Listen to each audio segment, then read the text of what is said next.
Federalist 75. The treaty-making power of the executive. For the Independent Journal. Author Alexander Hamilton. To the people of the state of New York. The President is to have power, by and with the advice and consent of the Senate, to make treaties, provided 2/3 of the senators present concur. Though this provision has been assailed, on different grounds, with no small degree of vehemence, I scruple not to declare my firm persuasion that it is one of the best digested and most unexceptionable parts of the plan. One ground of objection is the trite topic of the intermixture of powers, some contending that the President ought alone to possess the power of making treaties, others that it ought to have been exclusively deposited in the Senate.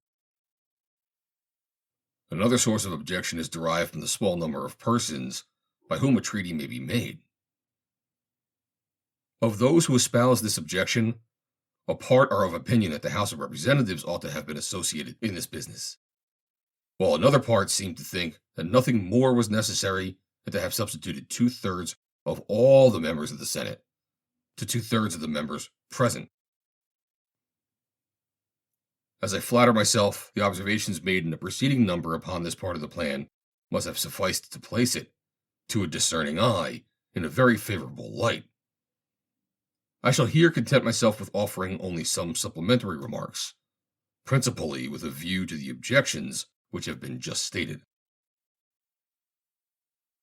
With regard to the intermixture of powers, I shall rely upon the explanations already given in other places, of the true sense of the rule upon which that objection is founded, and shall take it for granted, as an inference from them, that the union of the executive with the Senate, in the article of treaties, is no infringement of that rule.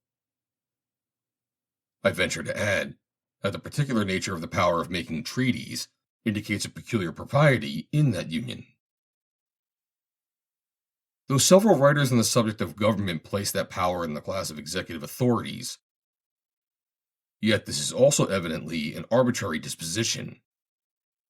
For if we attend carefully to its operation, it will be found to partake more of the legislative than the executive character, though it does not seem strictly to fall within the definition of either of them. The essence of the legislative authority is to enact laws, or, in other words, to prescribe rules and regulations of the society, while the execution of the laws and the employment of the common strength, either for this purpose or for the common defense, seem to comprise all the functions of the executive magistrate. The power of making treaties is, plainly, neither the one nor the other. It relates neither to the execution of the subsisting laws, nor to the inaction of new ones, and still less to an exertion of the common strength. Its objects are contracts with foreign nations, which have the force of law, but derive it from the obligations of good faith. They are not rules prescribed by the sovereign to the subject, but agreements between sovereign and sovereign. The power in question seems therefore to form a distinct department, and to belong, properly, neither to the legislative nor to the executive.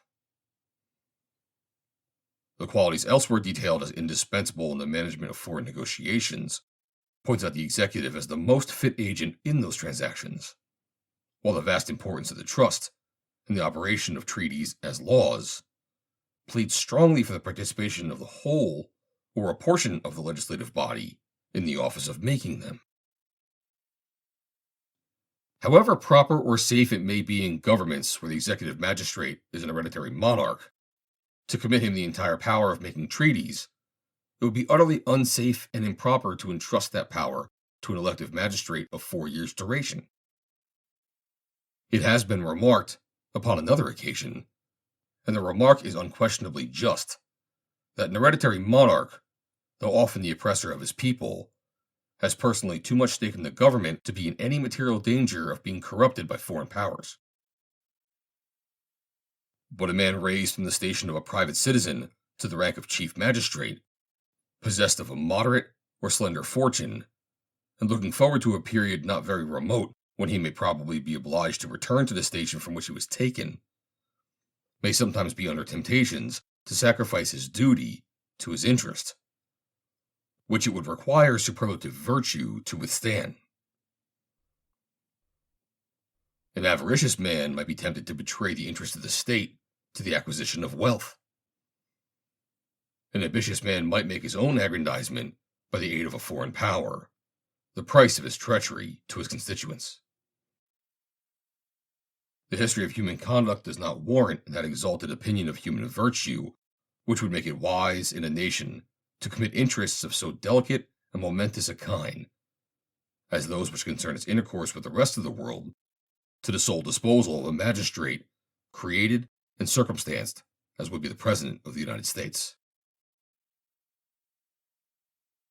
To have entrusted the power of making treaties to the Senate alone would have been to relinquish the benefits of the constitutional agency of the President in the conduct of foreign negotiations. It is true that the Senate would, in that case, have the option of employing him in this capacity, but they would also have the option of letting it alone, and Pick or Cabal might induce the latter rather than the former. Besides this, the ministerial servant of the Senate could not be expected to enjoy the confidence and respect of foreign powers in the same degree with the constitutional representatives of the nation, and, of course, would not be able to act with an equal degree of weight or efficacy. While the Union would, from this cause, lose a considerable advantage in the management of its external concerns, the people would lose an additional security which would result from the cooperation of the executive. Though it would be imprudent to confide in him solely so important a trust, it cannot be doubted that his participation would materially add to the safety of the society. It must indeed be clear to a demonstration that the joint possession of the power in question by the President and Senate would afford a greater prospect of security than the separate possession of it by either of them.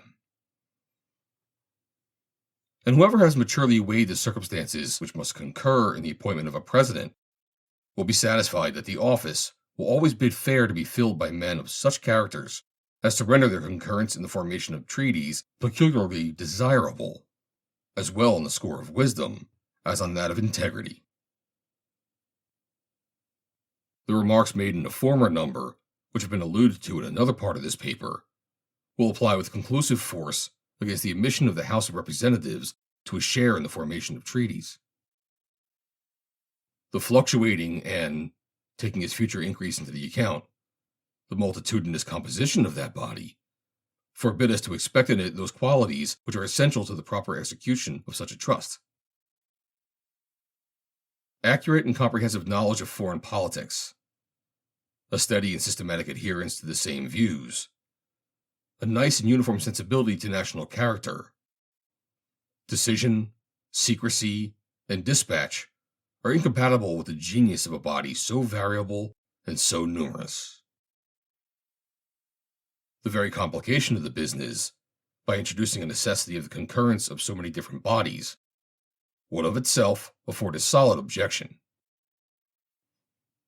The greater frequency of the calls upon the House of Representatives, and the greater length of time which would often be necessary to keep them together when convened to obtain their sanction in the progressive stages of a treaty, would be a source of so great inconvenience and expense as alone ought to condemn the project. The only objection which remains to be canvassed is that which would substitute the proportion of 2/3 of all the members composing the senatorial body to that of 2/3 of the members present. It has been shown, under the second head of our inquiries, that all provisions which require more than the majority of any body to its resolutions have a direct tendency to embarrass the operations of the government, and an indirect one to subject the sense of the majority to that of the minority. This consideration seems sufficient to determine our opinion that the convention have gone as far in the endeavor to secure the advantage of numbers in the formation of treaties as could have been reconciled either with the activity of the public councils or with a reasonable regard to the major sense of the community. If 2/3 of the whole number of members had been required, it would, in many cases, from the non-attendance of a part, amount in practice to a necessity of unanimity. And the history of every political establishment in which this principle has prevailed is a history of impotence, perplexity, and disorder. Proofs of this position might be deducted from the examples of the Roman tribuneship, the Polish Diet, and the States General of the Netherlands. Did not an example at home render foreign precedents unnecessary? To require a fixed proportion of the whole body would not, in all probability, contribute to the advantages of a numerous agency, better than merely to require a proportion of the attending members. The former, by making a determinate number at all times requisite to a resolution, diminishes the motives to punctual attendance. The latter, by making the capacity of the body to depend on a proportion which might be varied by the absence or presence of a single member, has a contrary effect. And as, by promoting punctuality, it tends to keep the body complete, there is a greater likelihood that its resolutions would generally be dictated by as great a number in this case as in the other, while there would be fewer occasions of delay. It ought not to be forgotten that, under the existing confederation, 2 members may, and usually do, represent a state. Whence it happens that Congress, who now are solely invested with all the powers of the Union, rarely consist of a greater number of persons than would compose the intended Senate. If we add to this, that as the members vote by states, and that where there is only a single member present from a state, his vote is lost, it would justify a supposition that the active voices in the Senate, where the members are to vote individually, would rather fall short in number of the active voices in the existing Congress. When, in addition to these considerations, we take into view the cooperation of the President, we shall not hesitate to infer that the people of America would have greater security against an improper use of the power of making treaties under the new Constitution than they now enjoy under the Confederation. And when we proceed still one step further and look forward to the probable augmentation of the Senate by the erection of new states, we shall not only perceive ample ground of confidence in the sufficiency of the members to whose agency that power will be entrusted, but we shall probably be led to conclude that a body more numerous than the Senate would be likely to become would be very little fit for the proper discharge of the trust. Publius. Read by Joe DeNoia, Chesterfield, New Jersey, November 28th, 2022.